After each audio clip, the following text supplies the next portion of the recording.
Le Hollywood des années 50 était une période tumultueuse et Angie Dickinson en était le cœur battant. Derrière le glamour et les crépitements des appareils photo, secrets, romances et passion brûlaient d'une intensité brûlante, plus brûlante que le soleil californien. Parmi ceux emportés par ce tourbillon se trouvait la captivante Angie Dickinson. Avec sa beauté et son charme, elle était adulée de tous, mais c'est un homme qui a conquis son cœur. Aujourd'hui, à 93 ans, Angie se confie sur le grand amour de sa vie.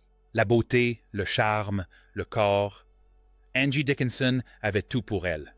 Pas étonnant qu'elle ait connu un tel succès auprès des hommes d'Hollywood. Pourtant, malgré cette notoriété, sa vie amoureuse fut plus marquée par les peines de cœur que par le bonheur. Du moins, jusqu'à sa rencontre avec celui qui allait devenir le grand amour de sa vie. Alors, qui a conquis le cœur d'Angie Dickinson? La suite au prochain épisode. Dickinson, la cadette de 3 filles, s'appelait Angeline Brown. Elle était affectueusement surnommée Angie par ses proches. Née le 30 septembre 1931 à Culm, dans le Dakota du Nord, elle était la fille de Frederica et Leo Henry Brown, tous deux d'origine allemande, et son nom de famille s'écrivait à l'origine Brown. Élevée dans la foi catholique, Angie grandit bercée par les mots et les histoires. Son père était rédacteur en chef et éditeur du Culm Messenger et du Edgeley Mail. Il exerçait également le métier de projectionniste. Il travaillait comme projectionniste dans le seul cinéma de la ville jusqu'à ce que celui-ci brûle, ce qui fit naître chez Angie une passion pour le cinéma qui durera toute sa vie. En 1942, à seulement 10 ans, sa famille déménagea à Burbank, en Californie. Elle y fréquenta le lycée Bellarmine Jefferson, dont elle sortit diplômée à l'âge de 15 ans. Élève brillante, elle avait remporté l'année précédente le 6e concours annuel de dissertation sur la Déclaration des droits. Angie poursuivit ensuite ses études à l'Immaculate Heart College. Elle étudia ensuite au Glendale Community College, où elle obtint un diplôme en commerce en 1954. Inspirée par la profession de son père, elle envisagea d'abord de devenir écrivaine, mais changea rapidement d'avis. Entre 1950 et 1952, tout en étant étudiante, Angie travailla comme secrétaire au terminal aérien de Lockheed, aujourd'hui l'aéroport Bob Hope, et également dans une usine de pièces détachées. En 1952, elle épousa le joueur de football américain Gene Dickinson et adopta son nom emblématique. Son entrée dans le monde du spectacle a commencé presque par hasard. Après avoir terminé 2e d'une élection préliminaire locale de Miss America, un agent de casting l'a remarqué et lui a offert l'opportunité de participer au Jimmy Durant Show en tant que l'une des 6 danseuses. Cette expérience a attiré l'attention d'un producteur de télévision qui l'a encouragé à se lancer dans la comédie. Angie a pris cette suggestion au sérieux et a commencé à étudier le métier. Peu de temps après, NBC l'a invitée à jouer un rôle de guest star. Elle participa à diverses émissions de variété, dont le Colgate Comedy Hour. Peu de temps après, elle croisa la route de Frank Sinatra, une rencontre qui donna naissance à une amitié indéfectible, et bien plus encore. Le soir du Nouvel An 1954, elle fit ses débuts officiels d'actrice dans un épisode de Death Valley Days, et dès lors, sa carrière prit son envol. Angie apparut dans des épisodes de Matinee Theater, Buffalo Bill Jr., City Detective et Gunsmoke. Hollywood avait une nouvelle étoile montante, alliant beauté, intelligence et un charisme indéniable à l'écran. Dès 1956, Angie Dickinson s'imposait progressivement à la télévision. Elle fit une apparition dans un épisode de The Life and Legend of Wyatt Earp, suivi l'année suivante d'un rôle de guest star dans Have Gun, Will Travel, un épisode intitulé A Matter of Ethics. Son ascension fut lente mais fulgurante. En 1958, elle incarna Laura Meadows dans Colt Punt 45. La même année, elle interpréta Madame Fargo dans l'épisode The Case of the One-Eyed Witness de Perry Mason. À chaque rôle, Dickinson perfectionna son jeu et élargit sa palette, laissant une empreinte indélébile dans des séries comme Mike Hammer, Wagon Train et Men into Space. En 1965, elle décrocha un rôle récurrent dans la série Dr. Kildare sur NBC, celui de Carol Treadman. Et un an seulement auparavant, elle avait captivé le public dans Le Fugitif, dans le rôle d'une conspiratrice rusée. Sa polyvalence était indéniable. Qu'elle ait incarné une épouse infidèle, une policière ou une cliente perturbée dans 2 épisodes de l'Alfred Hitchcock Hour, dont l'inquiétant Thanatos Palace Hotel. La carrière cinématographique de Dickinson a débuté modestement avec des rôles non crédités dans des films comme Lucky Me, 1954, et Man with the Gun, 1955. Mais en 1956, elle décroche son premier rôle principal dans Gun the Man Down, où elle tient tête à James Arness. Son rôle dans China Gate, 1957, film culte de Sam Fuller, a révélé une Angie plus complexe, n'hésitant pas à explorer les aspects les plus sombres et réalistes de la narration, refusant d'adopter le stéréotype de la blonde platine incendiaire popularisé par des stars comme Marilyn Monroe et Jane Mansfield. Dickinson a opté pour un blond miel plus naturel. Elle a tracé sa propre voie, mêlant sensualité et intelligence. Ses premières apparitions à l'écran ont illuminé des films de série B. Elle a joué dans des westerns comme Shootout at Medicine Bend, 1957, et des films policiers tels que Cry Terror, 1958, où elle partageait l'affiche avec James Mason et Rod Steiger dans le rôle d'une femme fatale calculatrice. Puis vint sa consécration avec Rio Bravo, 1959, réalisé par Howard Hawks. Angie a illuminé l'écran dans le rôle de Feathers, une joueuse audacieuse et séductrice qui conquiert le cœur du shérif, interprété par nul autre que son idole d'enfance, John Wayne. Entourée de stars comme Dean Martin et Ricky Nelson, Dickinson s'imposait avec une grâce naturelle et Hollywood était sous le charme. Pourtant, la célébrité avait ses inconvénients. Lorsque Hawks vendit son contrat à un grand studio à son insu, Dickinson fut prise au dépourvu et déçue. Mais cela ne l'arrêta pas. Elle poursuivit son ascension, décrochant des rôles importants tout au long des années 60, de The Bramble Bush avec Richard Burton à Ocean's 11. Dans le film à succès Ocean's 11, 1960, elle retrouve ses amis Sinatra et Martin. Elle aborde une grande variété de rôles, de l'infirmière tourmentée des péchés de Rachel Cade, 1961, à l'amante intrigante de Rum Adventure, 1962, en passant par le personnage principal de Jessica, 1962, une sage-femme méprisée par des épouses jalouses. Mais son rôle le plus provocateur reste sans doute celui de Wilma McClatchy dans Big Bad Mama, 1974. Incarnant la farouche et sensuelle Wilma McClatchy, elle stupéfie le public. Dickinson a stupéfié le public par une performance audacieuse, incluant des scènes de nu aux côtés de William Shatner et Tom Skerritt. À la quarantaine, elle suscitait un intérêt nouveau, attirant une génération plus jeune d'admirateurs et redéfinissant l'image de la femme fatale hollywoodienne.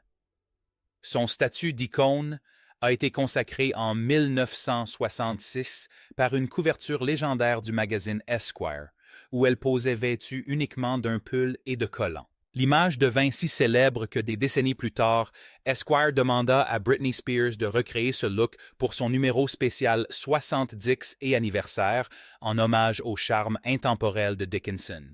À 42 ans, Dickinson fit son retour à la télévision en mars 1974 pour un épisode de la série anthologique à succès Police Story, acclamée par la critique.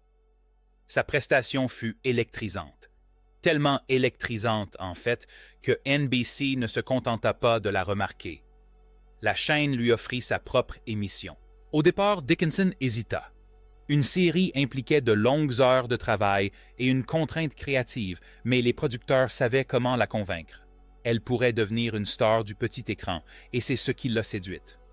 Policewoman était née, et avec elle, une icône du petit écran. La série a révolutionné le genre et battu des records. Dickinson, dans le rôle du sergent Pepper Anderson, n'était pas seulement la première femme à tenir le rôle principal d'une série dramatique télévisée à succès d'une heure. Elle a ouvert la voie à d'autres. Elle a ouvert la voie à toutes les séries policières à l'affiche féminine qui ont suivi. Se déroulant au sein de l'unité des affaires criminelles du département de police de Los Angeles, la série suivait Anderson, souvent infiltrée. Elle était coriace, intelligente, imprévisible et, surtout, impossible à ignorer. Aux côtés d'Earl Holliman, Charles Deercup et Ed Bernard, Dickinson n'incarnait pas simplement une policière. Elle était la policière dont rêvaient toutes les femmes et que tous les hommes ne pouvaient détacher de leur regard. Dès sa première année, Policewoman s'est hissée en tête des ventes dans de nombreux pays, dépassant toutes les attentes. Dickinson a remporté un Golden Globe et a été nommé 3 fois aux Emmy Awards. Mais des années plus tard, la gloire s'est estompée. Dans une interview de 2019, Dickinson a confié regretter d'avoir accepté le rôle, non pas pour ce qu'il représentait, mais pour ce qu'il exigeait. « C'est constant. C'est vraiment difficile », a-t-elle déclaré à Fox News Digital. Le rôle lui a apporté la célébrité, mais il l'a privé de temps. Cela l'a privé de temps pour le cinéma et ses projets personnels. « J'ai signé le contrat, alors peu importait que je trouve le projet inspirant ou non », a-t-elle admis. Mais on me l'a présenté ainsi. Ne voulez-vous pas être un modèle? Et c'est pour cette seule raison qu'elle est restée. En 1974, une femme en uniforme était encore une rareté. Dickinson n'a pas seulement porté l'insigne, elle l'a transformé. Policewoman a lancé un véritable phénomène national. Les services de police américains ont constaté une forte augmentation des candidatures féminines. L'effet d'entraînement était indéniable. Sans Pepper Anderson, il n'y aurait probablement pas eu de séries comme Cagney et Lacey, Charlie's Angels ou Super Jamie. Dickinson avait allumé la mèche, même si elle ne s'est jamais considérée comme faisant partie d'un quelconque mouvement féministe. « Je n'ai jamais ressenti le besoin d'être féministe », a-t-elle déclaré à l'AARP. « Je n'ai jamais ressenti de compétition avec les hommes. »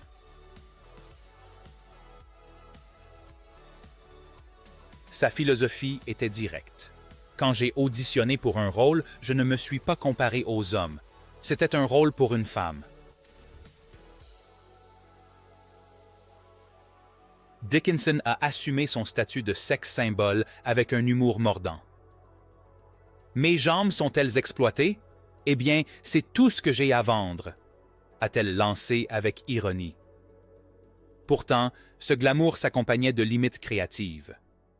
Elle s'irritait des scènes de bain récurrentes, ces moments aguicheurs où le téléphone semblait toujours sonner en plein bain. Au fond, le travail d'une femme, c'est d'être une femme, a-t-elle observé. C'était peut-être une déclaration provocatrice, mais dans une carrière bâtie sur la contradiction, elle était cohérente. Lorsque Policewoman s'est achevée en 1978, après 91 épisodes, l'héritage de Dickinson était déjà gravé dans l'histoire de la télévision. La même année, elle a repris son rôle emblématique dans l'émission spéciale de NBC, Ringo, aux côtés de Ringo Starr et John Ritter. Inondant le monde de la pop de son mélange unique de satire et d'assurance, elle continuait de se moquer de son propre personnage. Elle a parodié Pepper Anderson dans les émissions spéciales de Noël de Bob Hope, puis à nouveau en 1987 dans l'émission Saturday Night Live. La même année, le département de police de Los Angeles lui a décerné un doctorat honoris causa en reconnaissance de son influence culturelle. La réponse de Dickinson fut mémorable. « Maintenant, vous pouvez m'appeler Dr Pepper. » Tout au long des années 70, elle a participé aux émissions humoristiques de Dean Martin, notamment en 1977 où elle s'est retrouvée sur le siège éjectable de l'émission. Critiquée par des légendes comme James Stewart, Orson Welles et son partenaire de Policewoman, Earl Holliman, Dickinson a prouvé qu'elle savait aussi bien encaisser les blagues que neutraliser un criminel à l'écran. Angie Dickinson n'a pas seulement joué un rôle. Elle a marqué l'histoire, l'a sublimée et l'a propulsée au second plan. L'insigne était fictif, mais son influence, bien réelle. Concilier vie de star et vie de famille n'est pas chose aisée. Pour Angie Dickinson, cela impliqua des choix difficiles. Au sommet de sa carrière, elle s'était fixé une limite claire. Ne pas faire d'heures supplémentaires. Pourquoi? Pour pouvoir rentrer chez elle et préparer le dîner pour son mari, Burt Bacharach. Angie connut son premier amour et son premier engagement en 1952 lorsqu'elle épousa Jean Dickinson, la star du football américain de l'Université de Glendale. Ils étaient amoureux depuis leurs études, mais leur mariage ne dura pas. En 1959, ils divorcèrent. La même année, Angie décrocha le rôle qui la révéla au grand public, celui de Feathers, la joueuse sensuelle de Rio Bravo. Ce rôle ne se contenta pas d'enrichir son CV d'actrice, il confirma son statut d'icône de la sensualité à Hollywood. Après sa séparation avec Dickinson, la vie amoureuse d'Angie attira l'attention, car on lui prêta des liaisons avec certaines des plus grandes célébrités de l'époque, notamment le légendaire crooner Frank Sinatra, son partenaire dans Ocean's 11, John Wayne, et même le président John F. Kennedy. Mais c'est en 1965 qu'elle prononça à nouveau le « oui », cette fois-ci au célèbre compositeur Burt Bacharach, le génie derrière des tubes comme « What the World Needs Now Is Love » et « I Say a Little Prayer ». Un an après leur mariage, Angie et Bacharach accueillirent leur fille Nikki. Mais ce qui aurait dû être un chapitre joyeux se transforma rapidement en une période difficile. Nikki naquit 3 mois prématurément, ne pesant que 740 grammes. Les médecins craignaient le pire pour elle. Angie a raconté plus tard comment, avec Bacharach, ils avaient veillé sur leur nouveau-né heure après heure, retenant leur souffle et savourant chaque petit gramme gagné. Nikki s'en est sortie, mais la vie n'a jamais été simple par la suite. On lui a diagnostiqué le syndrome d'Asperger, et ses problèmes de santé précoce lui ont laissé des troubles de la vision. Angie savait que sa fille avait besoin de plus d'attention que la moyenne, et elle n'a pas hésité à réorganiser sa carrière pour pouvoir la lui offrir. Elle a refusé des rôles importants qui auraient exigé de longues heures de travail ou des déplacements, notamment le rôle emblématique de Hot Lips Houlihan dans MASH. Elle a préféré accepter des rôles plus modestes à la télévision, lui permettant de rester près de chez elle. Puis vint Policewoman en 1974, le rôle qui allait la rendre célèbre. Angie est devenue le sergent Pepper Anderson, une policière infiltrée, brisant les codes et redéfinissant la représentation des femmes à la télévision. Malgré ce succès retentissant, Angie est restée humble. Avant le spectacle, elle avait confié ne pas vouloir éclipser son mari. Ironie du sort, c'est pourtant ce qui s'est produit. Tandis que la carrière d'Angie prenait son envol, Bacharach traversait une période difficile. À un moment donné, la chanteuse Dionne Warwick, collaboratrice de longue date, l'a même poursuivie en justice pour un problème de contrat.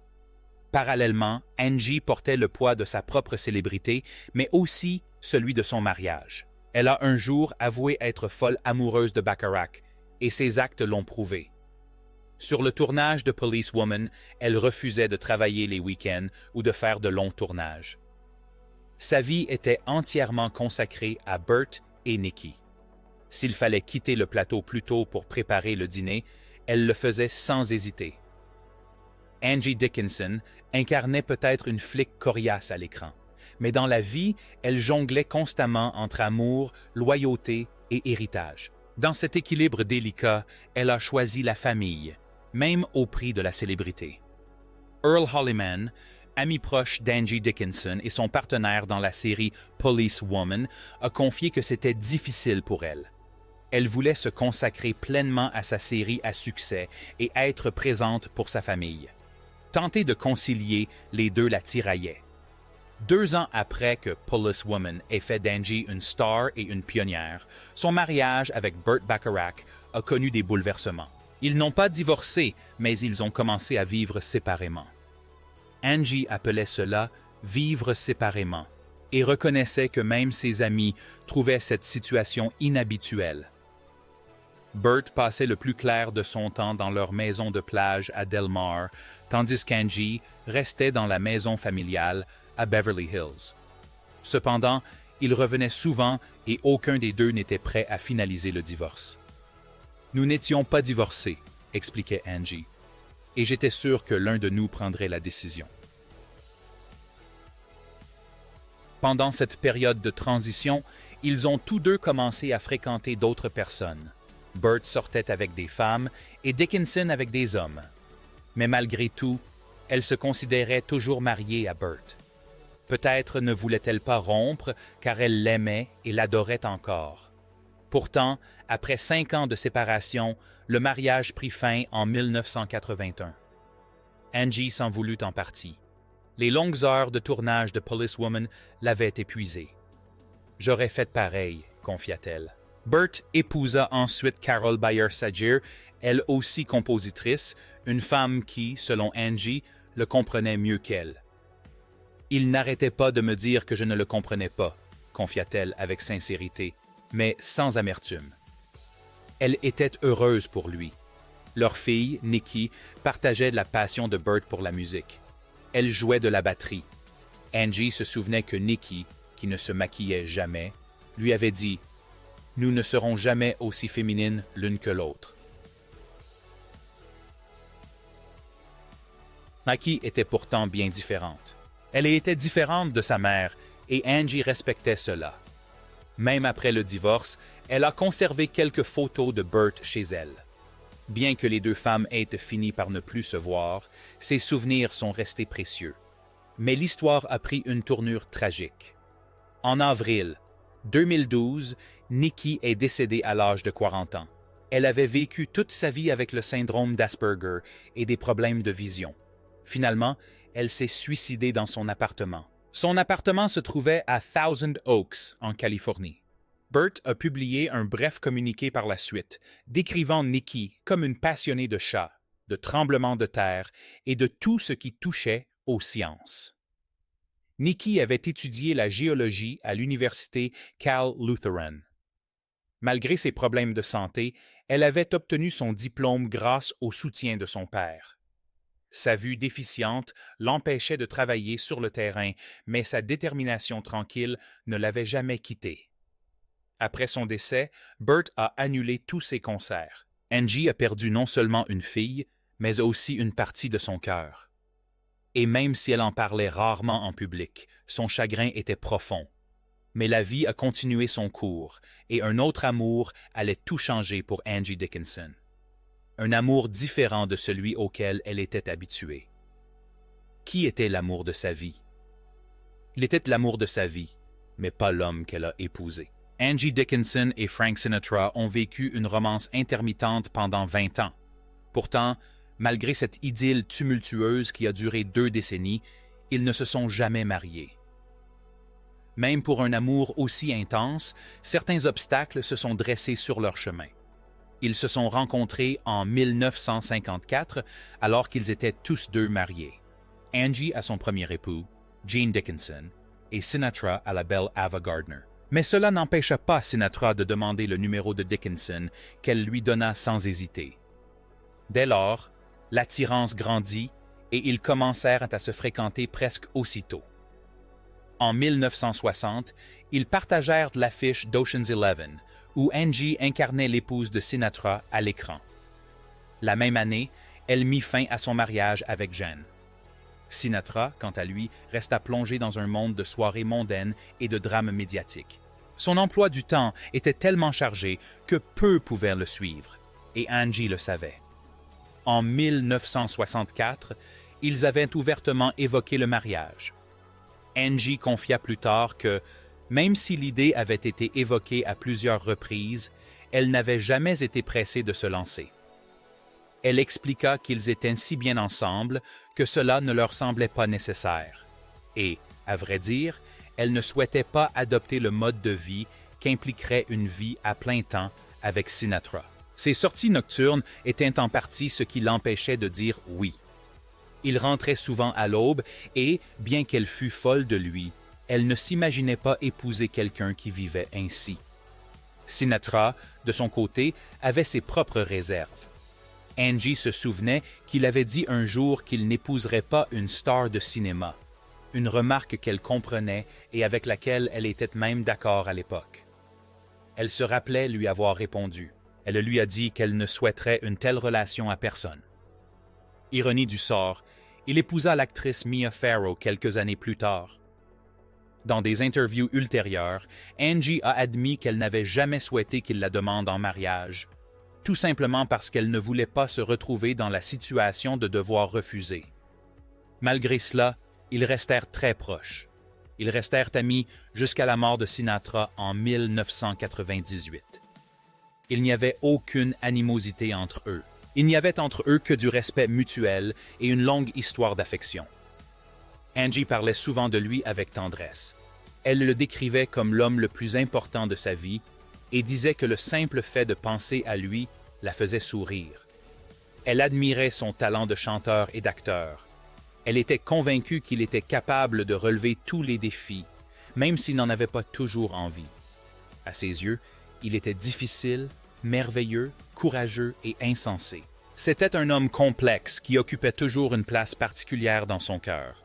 Bien qu'elle ait épousé plus tard Burt Bacharach et eut un enfant avec lui, c'est Sinatra qui demeura le grand amour de sa vie. Angie Dickinson et John Wayne ont-ils jamais été ensemble? Angie Dickinson a peut-être été une pionnière à la télévision, mais hors des plateaux, elle n'était pas étrangère au scandale. Parmi les personnalités célèbres avec lesquelles on lui a prêté une liaison, figurait John Wayne. John Wayne a partagé l'affiche avec de nombreuses actrices talentueuses et dynamiques, mais selon le duc lui-même, aucune ne l'a autant impressionné qu'Angie Dickinson. Malgré leurs 24 ans d'écart, Wayne et Dickinson ont tout de suite sympathisé.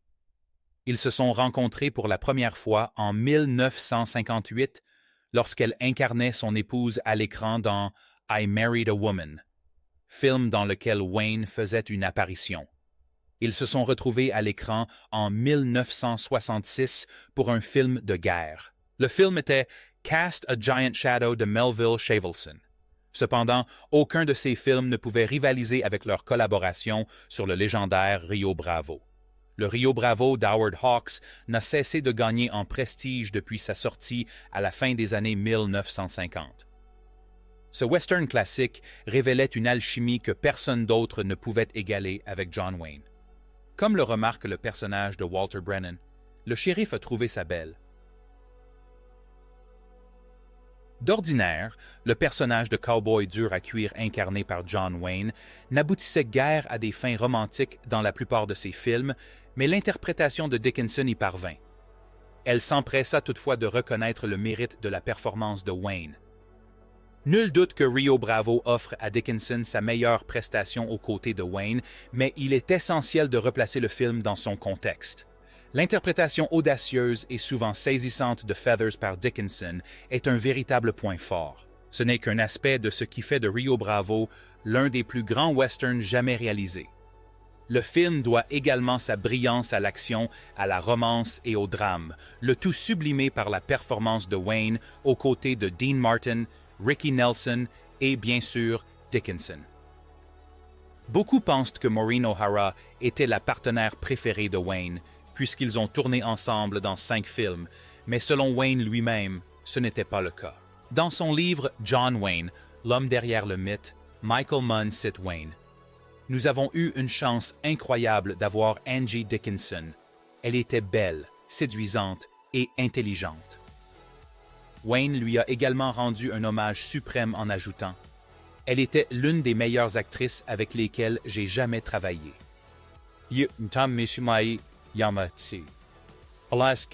que Wayne appréciait non seulement de travailler avec Dickinson, mais que sa présence sublimait aussi son jeu d'acteur lorsqu'il partageait l'affiche. Il y a 13 ans, Dickinson s'était déjà montrée tout aussi élogieuse envers Wayne, confiant à Austin Culture Map que l'acteur était adorable lorsqu'il travaillait avec elle. Je pense que c'est un aspect de sa personnalité que l'on ne voyait pas dans beaucoup de ses films, expliquait-elle, faisant référence à la romance de son personnage avec Feathers dans Rio Bravo. Dickinson n'a pas tort, car rares sont les acteurs, voire aucun, à avoir su faire ressortir cette facette du Doc. Bien que Wayne ait déjà joué dans des comédies romantiques avant Rio Bravo, c'est face à Dickinson qu'il est le plus brillant. Si John Wayne et Angie Dickinson ont tourné ensemble dans 3 films, Rio Bravo est de loin celui où ils partagent le plus de temps à l'écran. Dans ce film, leur alchimie est palpable, leurs personnages développant une attirance romantique l'un pour l'autre, ce qui était rare pour lui. Il était Cast a Giant Shadow est un biopic assez ambitieux avec Kirk Douglas dans le rôle principal, où Wayne et Dickinson font des apparitions. Cependant, il est aussi considéré comme un film superficiel et peu convaincant, en deçà de son titre et de son sujet. Il retrace la vie du colonel David Mickey Marcus, qui commandait les forces de défense israéliennes en 1948. Rio Bravo a remarquablement bien vieilli, les critiques contemporains semblant même l'apprécier davantage aujourd'hui. L'American Film Institute l'a classé parmi les 10 meilleurs westerns en 2008. En 2014, la Bibliothèque du Congrès l'a jugé culturellement, historiquement et esthétiquement important en vue de son inscription au Registre national du film. Cet honneur est réservé aux films les plus marquants du cinéma américain. Son influence s'est fait sentir dans d'innombrables westerns depuis, et John Carpenter lui-même l'a cité comme source d'inspiration. Il l'a cité comme source d'inspiration pour son film culte de 1976, Assaut sur le commissariat 13. Critiques et cinéphiles s'accordent presque unanimement à dire que Rio Bravo reste un film qu'on a plaisir à revoir, notamment grâce à son casting exceptionnel.